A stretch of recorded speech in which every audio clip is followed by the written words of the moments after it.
this time of year, it's common for us to be thinking about the next year, and in this case, we've got a next year, but we're also starting a new decade as we jump into 2020. And while we're reflecting and thinking about how we can make next year successful and fulfilling,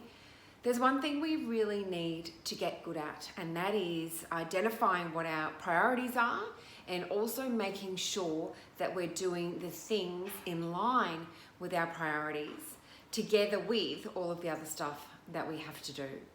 So there's an exercise that I find really beneficial in identifying what is really important to us. So what I encourage you to do when you do go into your reflection time or your planning is to grab a pen and paper, just a really old-fashioned way of doing this, but there is power to actually writing things down, and that is writing down everything that you're really proud of this year. All of the things that you've done, both personally and professionally, that you're incredibly proud of and that make you really happy. And then once you've written down that list, have a look through it and circle the top 3 things, both personally and professionally, that you're really proud of. And that can give you a great insight into what's really important to you.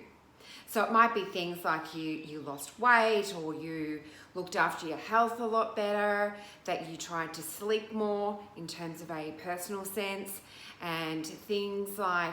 with your leadership, that you really reflected your leadership brand really well, that you operated in line with your values more often than not, or you've achieved a promotion, whatever it is for you. Just circle the things that are really important, and then that's going to give you a really good insight into what your priorities are moving into the next year. Because it's really important to identify your top 3 things, your top 3 priorities, and make sure that you are planning to do the things